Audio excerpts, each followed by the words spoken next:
Buenas tardes a todos, bienvenidos y bienvenidas. Estamos en un nuevo programa de Bardo Radio, acá en la Comunitaria del Pueblo, FM Pocahullo 91.1. ¿Cómo andás, Manu? ¿Cómo andás, Belu? Bienvenida. No sé si está saliendo en el micrófono, ahí me hace señas el productor. Hola, hola. Bueno, sigo yo por acá hasta que veamos cómo resolver lo de Manu. Bueno, yo volviendo al ruedo después de un tiempo de vacaciones, estuve escuchando y la verdad es que estuvo muy bien la cobertura. Grandes compañeras pasaron por acá para hablar de cosas súper interesantes y hoy nos encontramos para hablar de tres temas en particular, como siempre: un tema local, un tema provincial y un tema nacional. No lo voy a hacer sola, Manu ya va a aparecer con su voz porque lo deben estar viendo por imagen, pero bueno. Vamos a arrancar con el primer tema, si les parece, mientras tratamos de resolver la cuestión del mic de Manu. ¿Estamos todos de acuerdo? Bien, vamos. Bueno, el primer tema que vamos a hablar es sobre quién cuida en San Martín de los Andes. Yo sé que cuando menciono quién cuida en San Martín de los Andes o qué sostiene la vida en esta ciudad, se nos ocurren muchas cosas, pero en este caso puntual vamos a pensar un poco sobre las tareas de cuidado y cómo esas tareas de cuidado son llevadas adelante por una multiplicidad de actores y no solamente las familias. Para eso, una cosa importante para pensar vinculada a las tareas de cuidado es que están todo el tiempo en todos lados. Antes de que el primer comercio pueda abrir sus puertas, antes de que el primer colectivo entre en funcionamiento, antes de que la primer cabina del cerro se active para que los turistas lleguen a esquiar, hay alguien en un hogar haciendo un desayuno, vistiendo chicos para ir al colegio, yendo al supermercado, pensando cuáles son las actividades del día, cuidando a un familiar enfermo, cuidando a una persona con discapacidad o a un adulto mayor que ya no puede seguir haciendo sus tareas. Y eso también es economía, aunque toda la vida nos hayan dicho que no. Como hay una frase que reza, eso que llaman amor es trabajo no pago. Y un poco de eso vamos a charlar hoy. La pregunta muchas veces es que ¿por qué cuando hablamos de desarrollo nos referimos más a números que tienen que ver con el impacto del turismo en nuestra vida cotidiana, con cuántas paladas se vendieron o con cuántas calles se pavimentaron? Y no hablamos de esto que hay de fondo, que sostiene la vida y que hace posible que todas las otras cosas funcionen en cualquier lugar y en esta ciudad en particular. Como decíamos, esas tareas, cocinar, limpiar, criar, acompañar, etc., hacen que la economía funcione, pero además no están contempladas en casi ningún lugar. Hace bastante poco tiempo el mundo empezó a cuantificar las tareas de cuidado y algunos datos que encontraron, que no nos van a sorprender porque venimos trabajando bastante en esa línea en San Martín de los Andes y en este programa en particular, es que las mujeres invierten casi el doble del tiempo, 6 horas 30 contra 3 horas que invierten los varones en llevar adelante tareas de cuidado. Eso se complejiza un poco más cuando recordamos el mismo dato que repetimos en este espacio una y otra vez. 7 de cada 10 hogares son monomarentales, así que ahí no hay con quién repartir esas 9 horas, sino que simplemente es una mujer llevando todas esas tareas adelante. Y eso no se computa en ningún lado. Y no solo que no se computa en términos económicos, nadie te paga por cocinar en tu casa, por limpiar, por educar o por acompañar, sino que además de todo eso, eso te impide generar riqueza en otro lugar, porque vos si tenés que cuidar no podés ir a trabajar, o si vas a trabajar para que alguien te reemplace en las tareas de cuidado, le tenés que pagar a alguien para que lo haga, ya sea dentro de tu hogar o llevándolo a una guardería o algún espacio artístico, o eso en relación a las niñeces, pero si pensamos en un adulto mayor, bueno, tenés que conseguir un geriátrico o ver de qué manera esas tareas van a ir supliéndose. En la Argentina están muy poco reconocidas esas tareas, pero sí tenemos un momento histórico concreto que podemos decir lo que a mí me gusta llamar la política feminista o más feminista de nuestra historia, que fue la moratoria de amas de casa. ¿Sí? Fue la primera vez que el Estado argentino reconoció que el desarrollo productivo tiene que ver con que históricamente hubieron mujeres en sus hogares sosteniendo tareas de cuidado. y que eso merecía una jubilación de la misma forma que merecen todos aquellos que han aportado con sus salarios a lo largo de los años. Una política que está en duda, que está muy discutida. Muchas veces uno escucha por qué tengo que pagar los aportes jubilatorios de alguien que no los hizo. Y esa persona estuvo trabajando, pero bueno, esas tareas no estaban reconocidas. Si eso lo sumamos a los espacios comunitarios, hoy también quienes sostienen las tareas de cuidado en espacios comunitarios son mujeres, y esas mujeres tampoco reciben un salario a cambio de eso. En algunos casos, algunas reciben el potenciar trabajo, que como vimos también está siendo discutido, y ahora salió también de nuevo, estaría por caer en este tren de malas noticias a las que nos tiene acostumbrado este gobierno. Sí, eso te iba a decir si querés.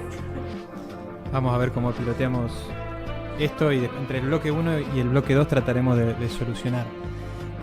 No, te escuchaba atentamente, Belu. El último programa, cuando vos todavía estabas de vacaciones, no te pude ni dar la bienvenida hoy. Bienvenida después de tan merecido descanso. El último programa conversamos, entre otras cosas, sobre los adultos mayores, sobre el sistema previsional. Estuvimos también comentando sobre la importancia de la moratoria previsional, quizás aportar específicamente ahora a que las trabajadoras de casas particulares, no el nombre formal con el que fue dignificado este trabajo, aunque sea parcialmente, son personas que hoy cobran, aquellas que lograron jubilarse, cobran la mínima. Todas jubiladas por la mínima, que están más o menos en unos 400.000 pesos. Es una política sumamente revolucionaria la que tuvo el gobierno de Cristina Kirchner en esa ocasión, y que hoy se encuentra fuertemente puesta en cuestión, al menos desde el punto de vista financiero, con un ajuste brutal que está recayendo sobre las personas jubiladas por el ANSES. Bien, y también menos importante decir que justamente esas tareas también son feminizadas. Digamos, las tareas de cuidado, tanto las que no son rentadas como las que sí son rentadas, en general son llevadas adelante por mujeres. Tanto así que si uno se fija muchas veces en los organigramas ministeriales, los ministerios que están vinculados a tareas de cuidado también son puestos que se entregan a mujeres o disidencias. Pero bueno, ¿cómo traducimos esto en lo local? Porque este tema tenía que ver con poder hablar de San Martín de los Andes. Y San Martín de los Andes en el último tiempo, como bien también venimos charlando, tuvo un crecimiento poblacional muy alto, una gran crisis habitacional, un alto costo de vida, sobre todo vinculado a los alquileres, pero también a toda esta tercerización de tareas de cuidado, trabajos estacionales que muchas veces no permiten sostener una cantidad de ingresos para poder bancar estos lugares, y un envejecimiento de la población que cada vez necesita más ser cuidada. Todo eso necesita como respuesta algo a lo que le decimos o podemos en realidad englobar como infraestructura invisible. Porque nosotros cuando pensamos en infraestructura, pensamos en calles, pensamos en hospitales, pensamos en centros de salud, en jardines, pero también hay otras como, estos centros de día, comedores, centros, organizaciones, redes comunitarias que necesitan estar para poder llevar adelante esas tareas de cuidado. San Martín de los Andes tiene una red de cuidado bastante extensa que claramente no alcanza sin lugar a dudas, pero tiene, tanto desde el Estado municipal, hay 3 comedores, tenemos espacios que están llevados adelante por diferentes organizaciones o movimientos sociales. Nosotros conocemos muy de cerca los comedores que tiene el Movimiento de Trabajadores Excluidos, el MTE, o también el espacio de vientos también en el espacio de Vientos de Libertad. También sabemos que hay varias iglesias de diferentes credos que se organizan para sostener espacios de cuidado, otro tipo de organizaciones como ONGs, y también vecinos y vecinas preocupados por esta situación, y sobre todo con una mirada humana sobre el mundo, poder pensar qué pasa más allá de mí. Esos espacios no solo alimentan, porque muchas veces cuando pensamos en comedores o en asistencia del Estado, pensamos en un plato de comida, pero la verdad es que en esos lugares a la gente en general, desde niñeces y pasando por todas las edades hasta adultos mayores, se los escucha, se los acompaña, se identifican situaciones de violencia, se identifican situaciones de abuso, hay un lugar donde se construye comunidad.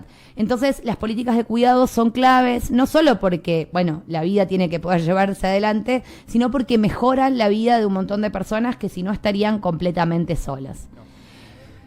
Conociendo también por trabajo, ¿no?, personal, un poco la constitución de esas redes que tienen esa característica que excede solamente lo que es la situación de las trabajadoras de casas particulares, que son en su enorme mayoría mujeres, es una característica, creo, que se extiende al conjunto de este sistema de cuidado, ¿no? Digo, la constitución femenina de esa mano de obra, porque en definitiva es una mano de obra trabajadora, no siempre empleada.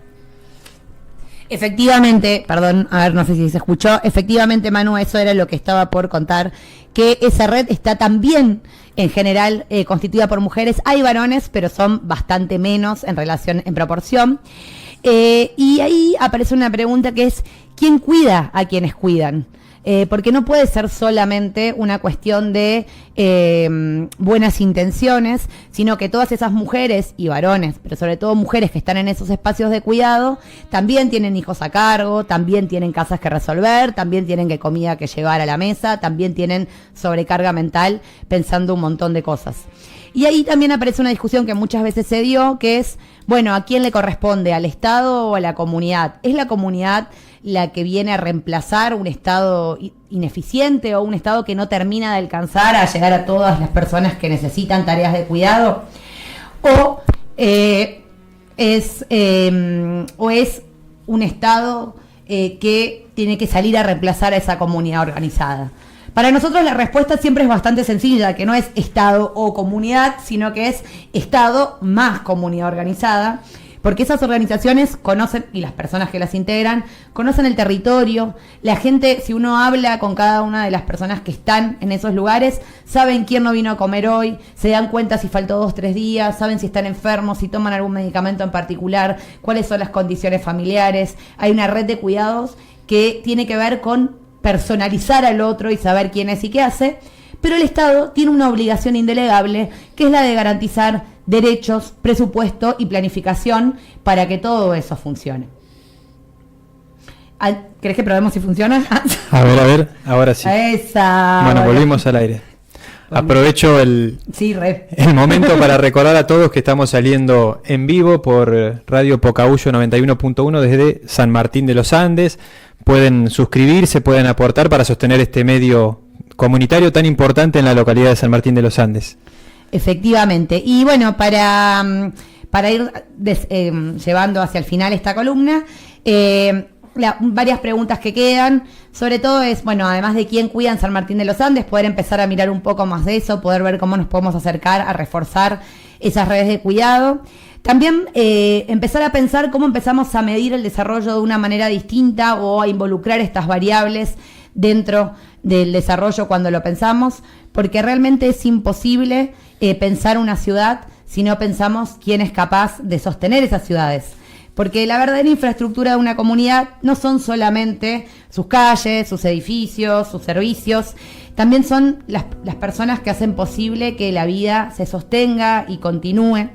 Y cuidar no puede seguir siendo un sacrificio silencioso de algunas personas, sobre todo mujeres, sino que debe ser un compromiso colectivo. Nosotros necesitamos poder cuidar en comunidad, porque una comunidad organizada no se reconoce solo en lo que produce en términos económicos o en términos que se midan económicamente, sino que se reconoce sobre todo en cuál es la manera en la que sostiene la vida en ese territorio. Bueno, y vamos con este segundo bloque de este noveno, ya vamos 9 programas, Belu, de Bardo. Un montón, qué lindo escucharte, Manu. Ahora sí. Ahora sí. Bueno, recontra contentos de tenerte de nuevo por acá. Fueron algunos programas con invitadas especiales, muy especiales para nosotros. Estuvo Estefanía Siofi, estuvo Claudia Laucher. Si no me equivoco, el programa anterior a ese que yo no había podido estar, estaba de viaje, estuvo Maro. el amigo Maro Escliar.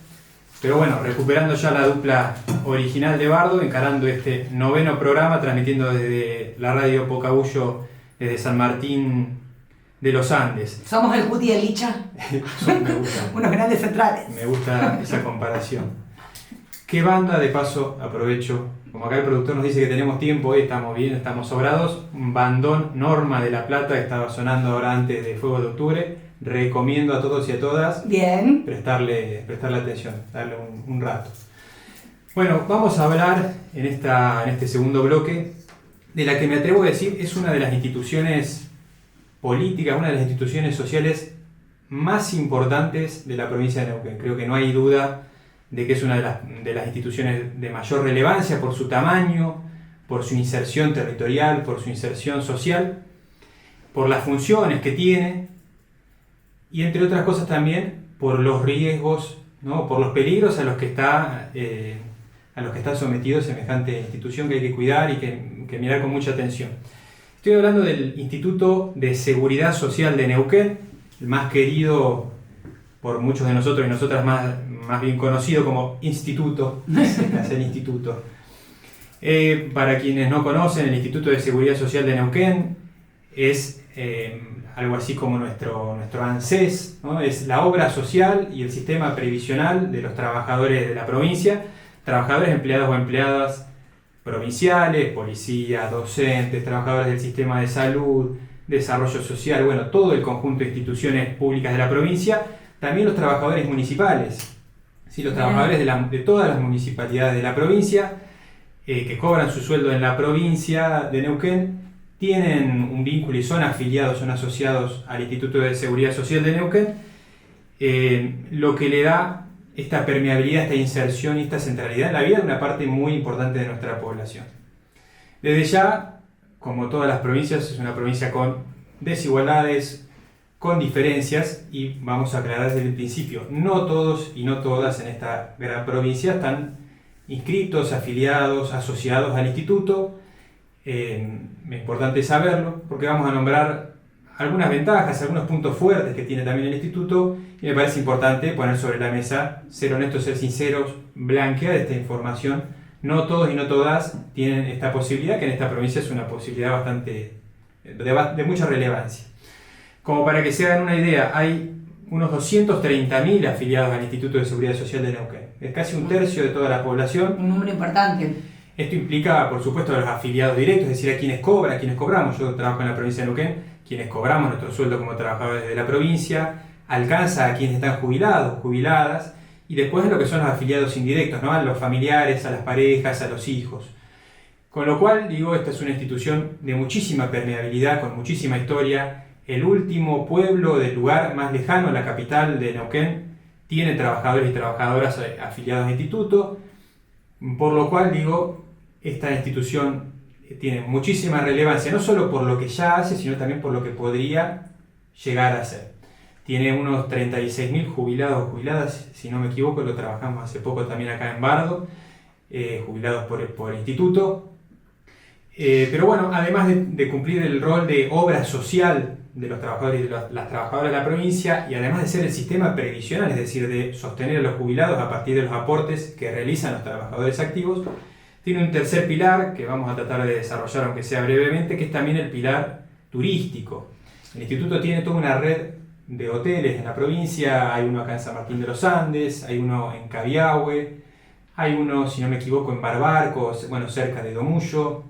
Se me debe estar olvidando alguno, y creo que también fuera de la provincia hay un hotel en Las Grutas y otro en Mar del Plata. Y son todos de muy buena calidad, digamos, tienen todos un muy buen servicio, es como los que no tenemos instituto, solemos envidiar mucho a quienes sí lo tienen por varias de las prestaciones que suceden en torno a eso, y es central que una provincia tenga una obra social fuerte y sobre todo que también tiene que ver con el cuidado, ¿no? Me parece que el día de hoy vamos a hablar bastante de cuidado.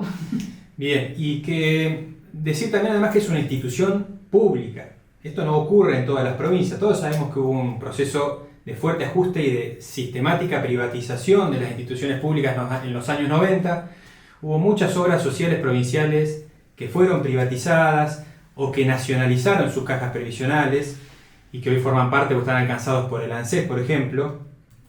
Si no me equivoco, Mendoza es uno de los casos, los trabajadores de Mendoza se jubilan directamente por ANSES.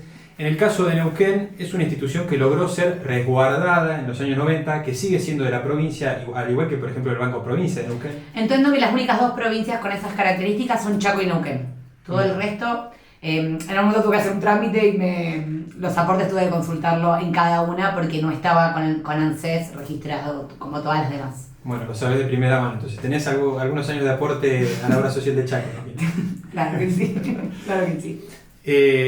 Bueno, la obra social de Neuquén, más que obra social, la obra social, el sistema previsional, el sistema turístico, que quizás está un poco subexplotado, como decíamos, tiene muchísima llegada en la provincia, muchos afiliados, muchas afiliadas, mucho de nuestra vida depende de esta institución, y como todas las instituciones públicas están atravesadas por distintas contradicciones, distintos desafíos propios de la época, que es importante conocer, que es importante prever, que es importante tener en cuenta para anticipar algunas situaciones y debatir públicamente, debatir comunitariamente cómo vamos a encarar estas situaciones, ¿no? Estos desafíos.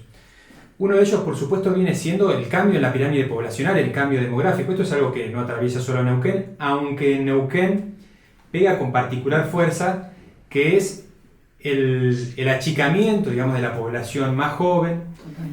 El crecimiento relativo de la población mayor de edad. Neuquén pasó en los años 70 de un 5% de población de más de 60 años a un 13% de población de más de 60 años. Ese es un crecimiento muy vertiginoso. Y aparte hay varios jubilados neuquinos, que se pueden jubilar antes. El caso de los docentes, digamos, como que a más corta edad se pasa a ser jubilado.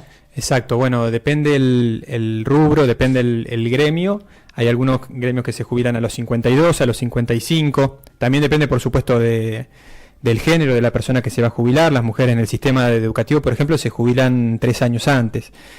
Uno de los desafíos entonces viene siendo el achicamiento, en definitiva, de la cantidad de trabajadores activos.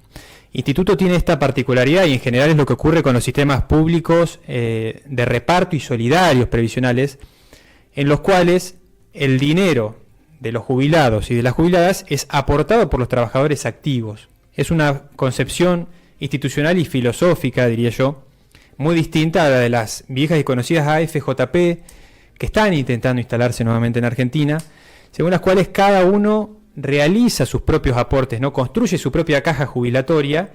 Entonces, en el momento en que vos estás jubilado o jubilada, vivís de tus propios ahorros, dicho de alguna manera. Así no funciona un sistema público de reparto solidario, como es el caso de Instituto, pero efectivamente en un contexto social de caída de la tasa de natalidad, tema que da para una columna en sí misma, por qué ocurre esto, pero hoy vamos simplemente a limitarnos a nombrarlo. Quizás hay algunas respuestas en las tareas en la columna anterior sobre lo difícil que es cuidar. Puede haber ahí algunas puntas. Decía entonces, achicándose la base de trabajadores y trabajadoras que aportan a la obra social, al sistema previsional, siendo cada vez más grande la cantidad de población mayor de 60 años. Esto es uno de los desafíos que tensiona, ¿no? Instituto, y que tensiona a todas las obras sociales, a todos los sistemas previsionales, y que nos hace pensar en que vamos a tener que debatir cómo vamos a financiar esto. Es un debate importante. Hay que poner sobre la mesa y decir sí, que el Instituto de Seguridad Social del Neuquén es superavitario hoy, después vamos a discutir por qué, pero hoy tanto la obra social como el sistema previsional tienen superávit, es decir, los aportes que hacen los trabajadores y trabajadoras activos alcanza para cubrir la totalidad de los gastos previsionales, es decir, de los sueldos de los jubilados y de las jubiladas y de los gastos de la obra social. También hay que decir que hubo algunos años donde efectivamente fue deficitario, en los que el Estado provincial cubrió parte de ese déficit con aportes directos del Tesoro, ¿no? Tema que también da para debatir. Yo no soy de los que cree que algún año deficitario en un sistema de este tipo tenga que ser para no poder dormir, ¿no? Estos sistemas tienen que cumplir una función social, y si eventualmente en algún año en particular es necesario un aporte extraordinario de una caja externa, creo que no alcanza eso para pensar en que hay que repensar todo el sistema. No, completamente, puede pasar y... Perdón, justo nos habló el productor y nos desconcentró. Pero digo, me parece que un año malo puede tener cualquier sistema. Obviamente que si el sistema es deficitario hay que preguntarse por qué. Pero también en este caso que es superavitario, bueno, está bueno para pensar qué hay detrás de eso y cómo hacer para que eso siga funcionando de esa manera, porque es clave cuidar sobre todo a los adultos mayores en este caso, pero bueno, a todos y a todas. Creo, como te digo, importante decir que el sistema hoy es superavitario y digo que es importante ponerlo sobre la mesa porque el argumento del déficit es uno de los que están más a mano para poner en cuestión estos sistemas y su funcionamiento. Decir que hubo un aumento importante, de todos modos, del aporte jubilatorio, previsional y a la obra social que hacemos los trabajadores y trabajadoras públicas de la provincia en enero del 24. Fue uno de los meses más duros para los trabajadores públicos de la provincia de los últimos años, porque fue un año que además no fue incorporado a las paritarias de los trabajadores y las trabajadoras, con lo cual ese mes, que hubo como un 20% de inflación, ni bien asumía Javier Gerardo Milei la presidencia, además de no ser contemplado, en las paritarias, vino con el aumento de los aportes a la caja previsional, a la obra social. Eso ya de por sí ha garantizado de todos modos que no haya déficit, pero creo que como todo déficit, como toda situación financiera implica poner sobre la mesa cuáles son los ingresos y cuáles son los egresos. Quizás haya que pensar también otras opciones de ingresos para la obra social que excedan a los aportes directos de los trabajadores, como pueden ser las regalías petroleras, como pueden ser aportes extraordinarios a la riqueza, o quizás no extraordinarios, quizás aportes ordinarios a la riqueza. Todos sabemos que hay un problema sistemático del libre mercado, del capitalismo que excede a Neuquén, que excede a Argentina, que es un tema global, que es la concentración y centralización de la riqueza. Hay que hacer algo con esa problemática y creo que tenemos por ahí una posible pista de cómo repensar esta crisis, el impacto de estos cambios demográficos en el financiamiento de los sistemas previsionales. También creo que hay que pensar algo con los costos, y una salida muy importante de dinero de esta caja tiene que ver con la atención en la salud privada. Los precios y los valores de la salud privada fueron liberados en los últimos años y han crecido muy por encima de la inflación, con lo cual quizás también haya que mirar si no habrá que retocar eso. Quizás se puedan, en vez de incrementar los ingresos, aumentando los aportes de los trabajadores y las trabajadoras, quizás tengamos que recortar un poco la salida para el pago de prestaciones privadas. ¿Estás hablando de regulación, Manuel? Un poco, no sé si me voy de tema. No me parece que sea tan revolucionario. Es un poco comunista. Me parece que es una política más o menos de centro. Bueno, ahí nos están apurando para cerrar, así que vamos a ir tratando de avanzar un poco más. Creo en definitiva que el Instituto de Seguridad Social de Neuquén tiene algunas ventajas. Es una institución histórica, fundada en los años 70, con mucha permeabilidad territorial que llega a muchos trabajadores y a muchas familias, porque insisto, no están afiliados solamente los trabajadores directos, sino jubilados, familiares, hijos. Creo que la vinculación con el instituto va más allá de la jubilación y más allá de la obra social. Está todo este sistema de hotelería, este sistema turístico que está muy subaprovechado. Si bien uno ve los hoteles, algunos de ellos muy lindos, no es lo más común escuchar entre los trabajadores y las trabajadoras públicas que se haga uso de este sistema. Se han ido actualizando muy poco las infraestructuras en todos los hoteles de la provincia, en algunos más, en algunos menos, pero en definitiva lo que quisiera aportar es que el mayor desafío que tiene el instituto hoy es prever estos cambios, prever estas situaciones de tensión que tiene que ver con los cambios demográficos, con el crecimiento poblacional, con el crecimiento de la población de mayor edad, y pensar cómo vamos a hacer para defender el instituto como un sistema público, solidario, de reparto, que puede incluso profundizar su nivel de inserción social más allá del cuidado de la salud, más allá del cuidado de los jubilados, potenciar la inserción turística, potenciar la inserción cultural, la inserción deportiva, recuperando lo mejor de la tradición de esos viejos, de los clubes de barrio, de los centros vecinales, de los viejos gremios de los años 60, 70, que iban mucho más allá de defender el interés económico y directo de sus afiliados, todo el sistema de clubes, todo el sistema vacacional, ¿no? Todo, en definitiva, un sistema institucional que promueve además la unión comunitaria, la reconstrucción del lazo social, en un contexto que, si algo viene haciendo, es destruirnos comunitariamente. Los jubilados continúan reclamando. Una cosa que no dijimos es que aparte de Manu y yo de este lado del aire, en FM Bocabullo están Ari en las cámaras y Rodri haciendo ahí la parte de sonido, así que Bueno, ese es el equipo. Acá hay una primera pregunta que me gustaría tirar para después empezar a responder, no es que espero ya respuestas.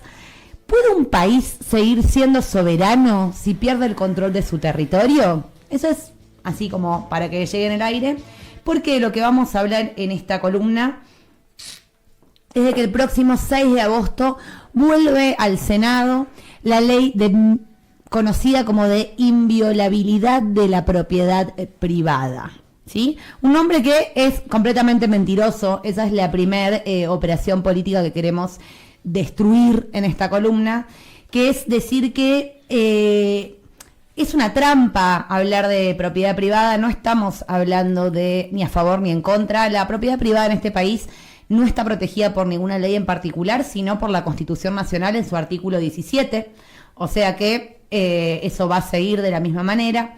Pero creemos que este paquete de esta ley que se va a discutir, que incluye la modificación de un paquete de normas, no está hablando solo de discutir una ley en particular, sino de un proyecto de país, porque esta nueva ley que quieren aprobar cambia el rol del Estado frente al territorio y sobre todo a la administración o al cuidado de los bienes comunes, y eso es muy grave. Pero antes de entrar concretamente en el planteo de la ley o en qué es lo que esta ley vendría a modificar, nos parece importante decir que esto no es una ley aislada, que no estamos hablando de una cosa en particular que viene a tratar una cuestión sectorial, sino que es parte de un rompecabezas más grande de medidas que este gobierno viene aplicando desde el inicio. El RI en un momento, ahora hace poco tiempo el super RI, por si no nos alcanzaba, la reforma laboral que baja el costo de los trabajadores, la apertura importadora que trae de su mano el industricidio, el ataque al CONICET, al INTA, al INTI, a la CENEA, el vaciamiento de los parques nacionales, la modificación de la ley de glaciares, la hidrovía Paraguay-Paraná, la entrega de nuestras hidroeléctricas a empresas, el embate contra herramientas de reconocimiento territorial indígena. Todo eso es parte de un mismo combo, es de un modelo de país que viene a cumplir con algo que Jauretche llamaba el estatuto legal del coloniaje, ¿sí? Él decía que no hacía falta ya invadir un país, y esto estamos hablando de hace muchos años, así que esto ahora adquiere como bastante profundidad en este tiempo.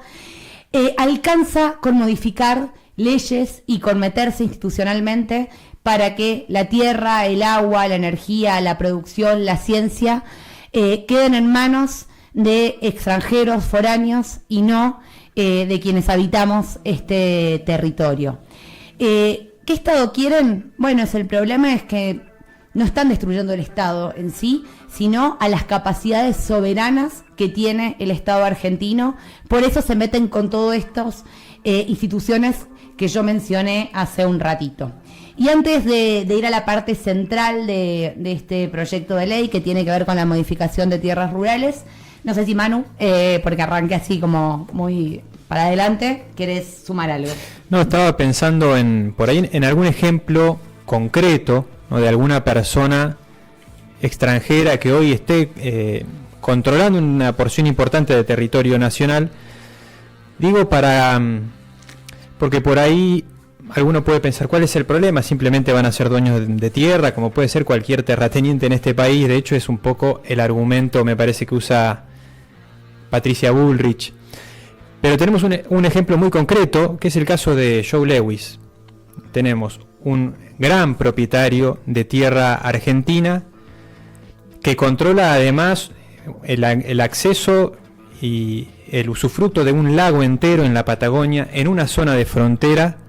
Una persona además inglesa, británica, de la que me permito sospechar algunos vínculos con los servicios de inteligencia, por ejemplo. Quizás, ¿Vos decís? Quizás soy mal pensado, pero digo, no podemos ser tan ingenuos de pensar que esto solo tiene que ver con habilitar un modelo de compraventa.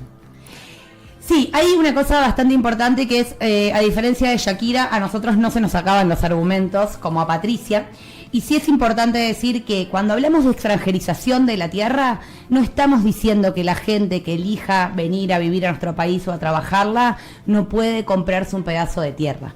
Eso aparece en nuestra Constitución Nacional. En este tiempo donde el mundo nos acusa de racistas y xenófobos, nosotros tenemos una Constitución súper abierta que le abre la puerta a cualquier migrante de cualquier nacionalidad que quiera venir.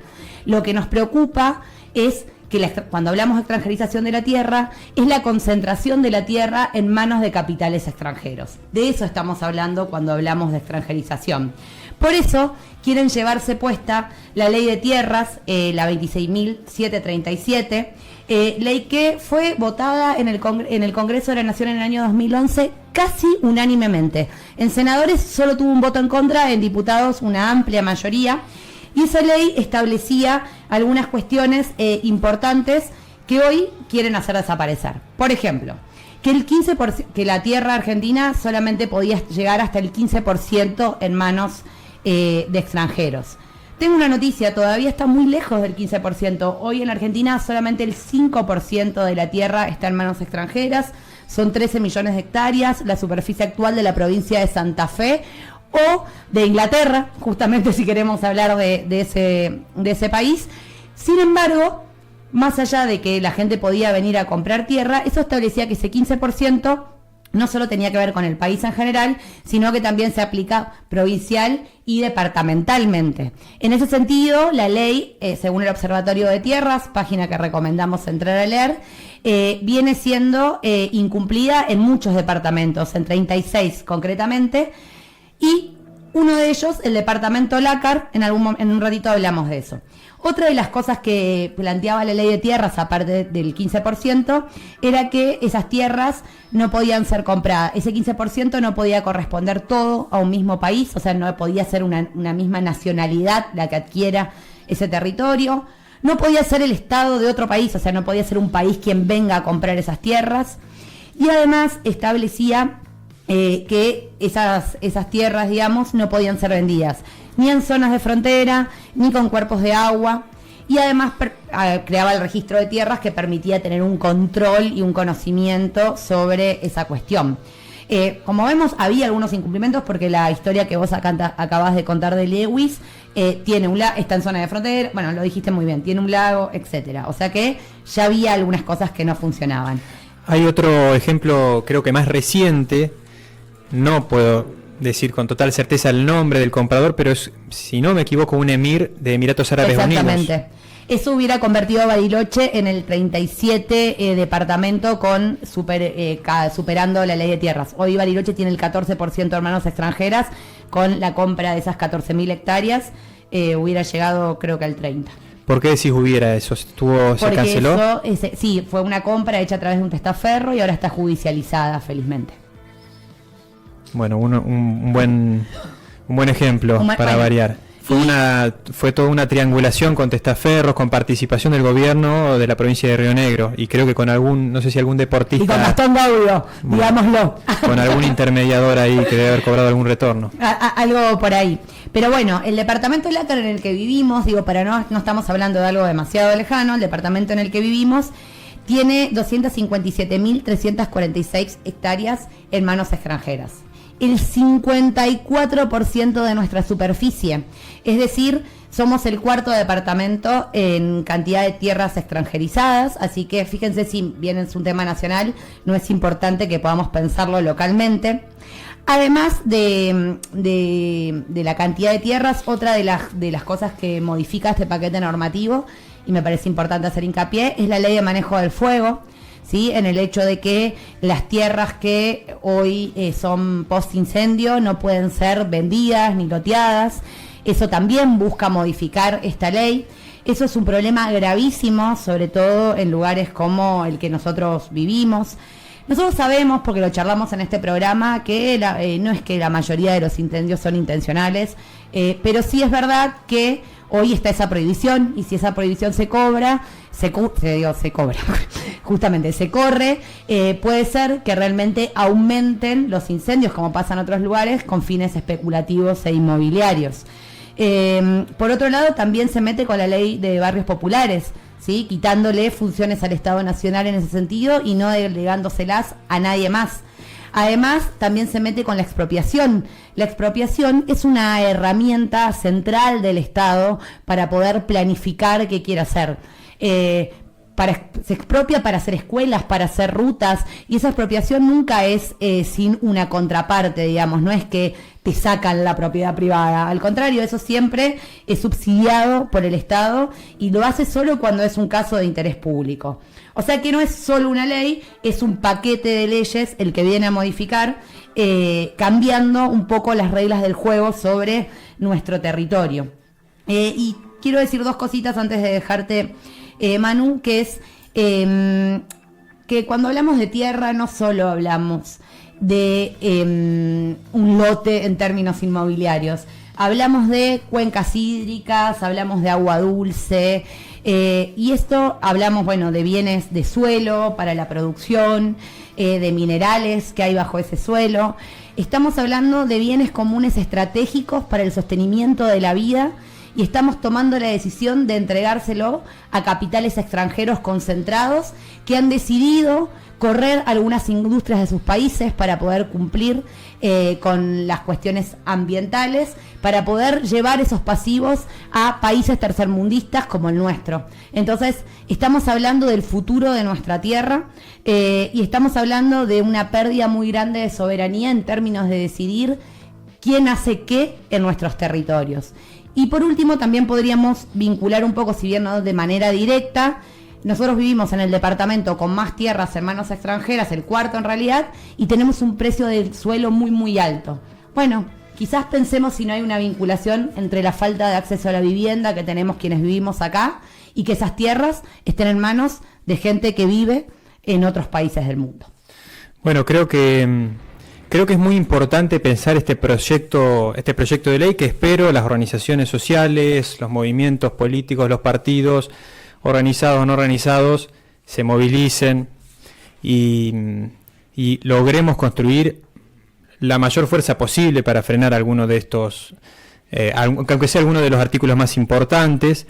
Creo que es importante que tengamos en cuenta que esto forma parte de todo un conjunto de, no solo de leyes, sino de políticas públicas que viene impulsando el gobierno y que tienen como consecuencia la pérdida de soberanía. Es un ejemplo más, es un dato más, un dato de muchísima relevancia, pero que se inscribe en un conjunto de políticas que el único objetivo que tienen, y esto hay que reconocérselo a Milei, es hacer alguna de las cosas que él dijo que iba a hacer, a destruir el Estado desde dentro. Esto es parte de la destrucción del Estado y la única consecuencia posible es la pérdida de la capacidad de ese Estado de gobernar, de regular, de intervenir sobre el territorio y sobre la población y en definitiva de regular nuestra propia vida. Exactamente, y para ir cerrando, porque acá Rodri nos hace ahí ruidito, me parece importante linkear esto con lo que pasó la semana pasada. Todos fuimos muy felices cuando vimos, después de haberle ganado a Inglaterra 2-1, desplegar una bandera que decía que las Malvinas eran argentinas, el reclamo de soberanía más potente que tiene esta nación y que se encarga, por suerte, de llevar a todos los lugares del mundo. Y en ese sentido, y recordando un poco lo que pasó la semana pasada, invitamos a todos y a todas, vecinos, vecinas, organizaciones, a que nos juntemos, pensemos, hagamos fuerza en las calles y llevemos en alto el reclamo por poder decidir qué pasa en nuestros territorios y con quienes sostienen nuestra vida, sabiendo que la soberanía no es un recuerdo del pasado, es una práctica cotidiana que se ejerce cada vez que una comunidad decide que el futuro de su tierra, de su agua y de sus bienes comunes no puede quedar librado únicamente a la lógica del mercado. Bueno, y llegamos al final de este 9º programa de Bardo. Esperemos que nos hayan podido escuchar bien, a pesar de los problemas técnicos, piloteándola como siempre, aprendiendo también.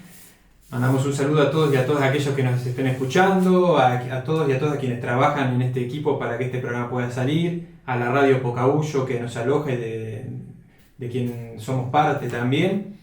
Y bueno, estaremos viéndonos prontamente, ¿no, Belu? Sí, claro que sí, nos vemos en 15 días. Una alegría haber vuelto, una alegría haberlos encontrado. Nos vemos el 6 en las calles y por qué no antes. Y nada, Aquí estamos por FM Pocahullo, gracias a la radio también, y acuerden que hay una campaña de suscripción, súmense.